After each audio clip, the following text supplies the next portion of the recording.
नमस्कार मित्रांनो, स्वागत आहे तुमचं अमृतधारा खिल्लार आणि गोट फार्मवरती.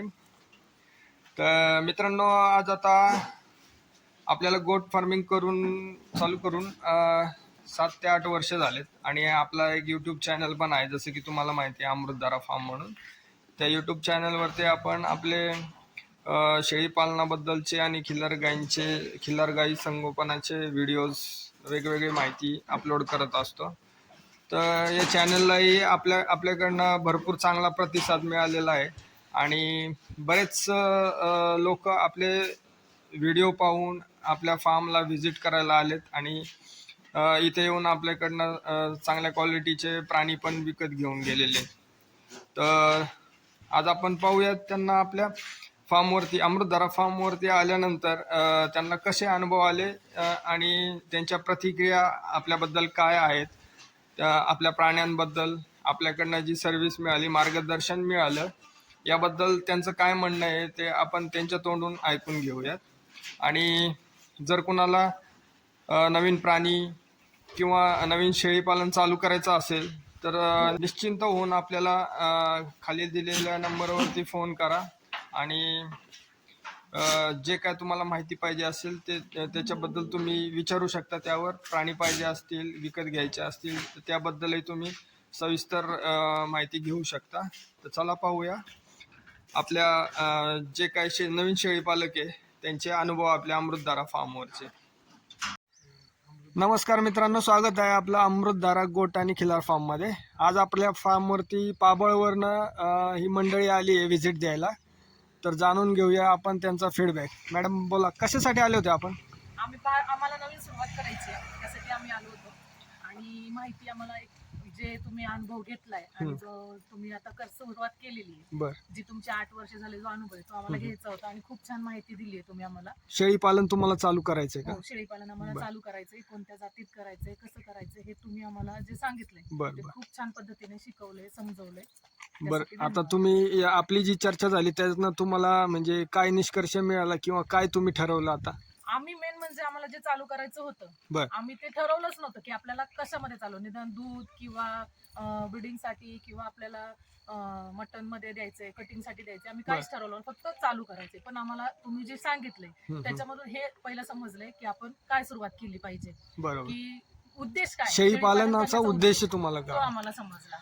बरं सर, तुम्ही सांगा तुमच्याबद्दल. तुम्ही कुठून आले?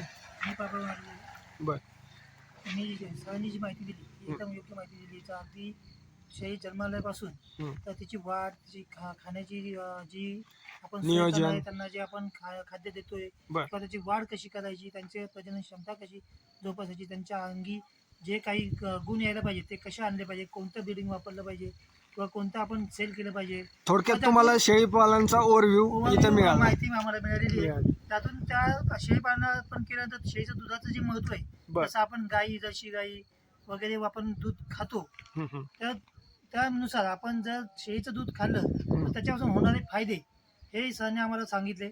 आम्हाला खूप छान माहिती मिळालेली आहे आणि सरांचं त्याबद्दल. तुमचं स्वतःचं पण शेळीपालन आहे ना? माझं स्वतःचं शेळीपालन आहे, माझ्याकडे गावातून शेळ्या आहेत. त्यांनी त्यातून मी प्रगती करण्याच्या हिशोबाने सरांकडे आलो होतो आणि त्यांनी खूप छान मार्गदर्शन केलं. नमस्कार. मी बऱ्याच दिवसापासून पाहत होतो, मला शेळी पालन करायचं होतं, पण अशी मनासारखी माहिती मिळत नव्हती. मी बरेच गोट फार्म पाहिले, बऱ्याच ठिकाणी जाऊन आलो, पण आज योगायोग म्हणायचं ह्या मॅडम मुलं इथे यायला भेटलं. ह्या मॅडम आहेत त्या बघा. तर ह्या मॅडम म्हटलं आपण जायचंय आज. तर मी पण कंटाळलो होतो, बऱ्याच ठिकाणी गेलो होतो, मनात असं राहिलंच नव्हतं की आपण जायला पाहिजे, काही माहिती मिळत नाही मनाजोगी. म्हटलं चला जायचंय तर जाऊन येऊ. पण इथं आल्यानंतर मला खरं एवढा आनंद झाला. सरांनी एवढी छान माहिती दिली आणि त्यांनी चालू काम सोडून या ठिकाणी लगेच अर्जंटमध्ये 5 मिनिटात आमचं काम आहे दादा, जे नवीन शेळीपालक ह्या क्षेत्रामध्ये येतात त्यांना आम्ही जी माहिती देणार आहे, आम्ही जे अडचणी अनुभवल्यात त्या त्यांना नाही आल्या पाहिजे. हे आमचं म्हणजे आमच्या कामामागे तो उद्देश असतो की बा हे सगळे अडथळे पार करून शेळीपालनामध्ये लोक कशी येतील आणि ते सोपं कसं करता येईल लोकांसाठी, त्यासाठी आम्ही त्यांना मदत करत असतो. बोला. तर मला म्हणायचं की आता तुम्ही म्हणसान की यांच्या पैसे आल्यानंतर तुम्हाला काय माहिती मिळाली अशी वेगळी, तर यांनी आम्हाला पहिल्यांदा शिकवलं की बाबा शेळीपालन कसं केलं पाहिजे, कोणत्या प्रकारे केलं पाहिजे. आता बरेच लोक असे असतात की बाबा मला शेळीपालन करायचंय, मग सर्टिफिकेट पाहिजे. सर्टिफिकेट घेण्यापेक्षा सरांनी शिकवलं की तुम्ही स्वतः 8 दिवस इथे राहा, शकता. हा, अनुभव घेऊ प्रॅक्टिकल शकता. नॉलेज महत्वाचं आहे. प्रॅक्टिकल महत्वाचं आहे. तर इथं आल्यानंतर त्यांनी दुधाचं शिकवलं, दूध कसं सप्लाय करायचं किंवा तुम्हाला नेमकं प्रॉपर कशावर काम करायचं, दुधावर करायचंय का मटणावर करायचंय, बरोबर. नेमकं बकरीसाठी करायचंय. हम्म. तर हे तुम्ही पहिलं शिकवायचं सांगितलं, ठरवा असं सरांनी सांगितलं आम्हाला. त्याच्यामुळे आम्हाला थोडंसं आधार आला की नेमकं काय करायचं आपल्याला हे माहितीच नव्हतं. त्याच्यामुळे शक्यतो आम्हाला 80% लोकांना हेच माहित नसतं की शेळीपालन आपल्याला कशासाठी करायचे. बरोबर. हे जेव्हा तुम्ही ठरवता, तुम्हाला जर कुठं जायचं हे माहित असेल तर तुम्ही त्या मार्गावरती जाणारी गाडी तुम्ही पकडू शकता. तसंच आहे, शेळीपालन तुम्हाला कशासाठी करायचं हे जर तुमचं क्लिअर असेल तर तुम्ही पुढे ठरवू शकता की मला कोणती जात सांभाळायची आहे, त्याच्यामध्ये काम कसं करायचंय आणि त्यासाठी मला काय करावं लागेल. ह्या गोष्टी आपल्याला त्यानंतर समजतात. बरोबर. तर सरांनी सांगितलं की बाबा मी पहिल्यांदा गावरानमध्ये केलं होतं. तर मग असं पण म्हणायचं नाही की बाबा गावरानमध्ये मी फेल झालो किंवा नाही, त्याच्यात अनुभव आहे आपला. बरोबर. अनुभव शिकत तुम्हाला काही पायऱ्या चढल्यानंतर तुम्हाला काहीतरी तुम्ही बरोबर. तुमच्या आयुष्यात का आपण म्हणतो ना त्या बिझनेस मध्ये नाही, अपयश आल्यानंतरच तुम्हाला यश मिळणार आहे आणि ते अपयश पाहणं गरजेचं आहे. तर आता मी असं ठरवलं होतं विचार की बाबा गाभण शेळ्या आणायच्या. लोकांना विचारलं तर लोक म्हणायचे आपल्याला लगेच धंदा चालू होण्यासाठी गाभण शेळ्या पाहिजे. तर पण त्याच्यामध्ये नॉलेज कमी आहे तर तुमचं नुकसानच होऊ शकतं. बरोबर. तर सरांनी सांगितलं तुम्ही पाठी आणू शकता, म्हणजे समजा 12 महिन्याचे असेल तर तुमच्याकडे तुम्हाला त्याच्यामध्ये त्या भरवायच्या कशा किंवा खाली झाल्यानंतर मग त्यांना पिल्लं होणार आहे ती कशा बरोबर. प्रकारे सांभाळायची, त्यांना चारा कशा प्रकारे खाऊ घालायचा आणि आजार कोणते येणार आहे, बरोबर. तुमची शेळी दगा होणार नाही. भले तुमचे 5 महिने तुम्हाला लगेच आता अर्जंट पाहिजे 5 महिने थोडं लेट होईल. आपला अनुभव बरोबर. आम्हाला फक्त आपलं नुकसान कमी झालं पाहिजे आणि आपल्याला चांगले रिझल्ट घेता आले पाहिजे. बरोबर. थोडा उशीर झाला तरी त्याला काही प्रॉब्लेम नाही, काय हरकत नाही. जेव्हा सुरुवात करू ती बेस्ट आहे. तर तुमच्या पुढच्या मार्गासाठी आमच्या खूप खूप हार्दिक शुभेच्छा मॅडम, सर. आणि काही तुम्हाला अडचण आली तर तुम्ही कधी आम्हाला कॉल करून माहिती घेऊ शकता. धन्यवाद. थँक्यू. नमस्कार मित्रांनो, मी अमृतधाराचे मालिक आमच्या गोष्टींवरती भेट देण्यासाठी आलो होतो. त्यांनी एकदम व्यवस्थितरित्या माहिती सांगितली. माझ्या मनात जे डाऊट होते ते डाऊट सगळे क्लिअर केलेले आहेत. तुम्हाला पण गोट फार्म नवीन चालू करायचं असेल तर तुम्ही सरांची भेट घेऊ शकता. तुम्हाला शेळीपालन बघितल्यानंतर कसं वाटलं, प्राणी कसे वाटले? एकदम मस्त प्राणी आहेत म्हणजे बरं, माहिती व्यवस्थित मिळाली तुम्हाला? एकदम व्यवस्थित माहिती मिळाली. थँक्यू. धन्यवाद. सर बोला. नमस्कार, मी आदित्य राणे. मागच्या वेळेस पण मी आपल्या अमृतधारा गोट फार्मला व्हिजिट दिलेली. तिथनं 2 ब्रीडर घेऊन गेलेलो, डिटेलचा आणि एक सोजतचा. तर त्यांची जी क्वालिटी बघून परत एकदा अशी इच्छा झाली की नाही आता काय जे घ्यायचं ते आपल्या भाऊंकडनं.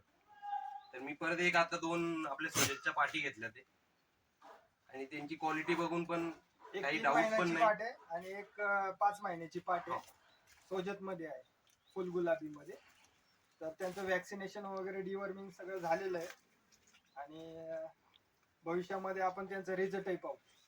100%. ओके, धन्यवाद. थँक्यू.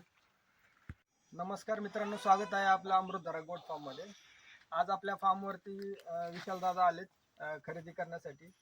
हा 3 महिन्याचा बच्चा त्यांनी खरेदी केलाय ॲज अ ब्रीडर म्हणून. चला तर मग त्यांच्याकडनं त्यांची माहिती जाणून घेऊया.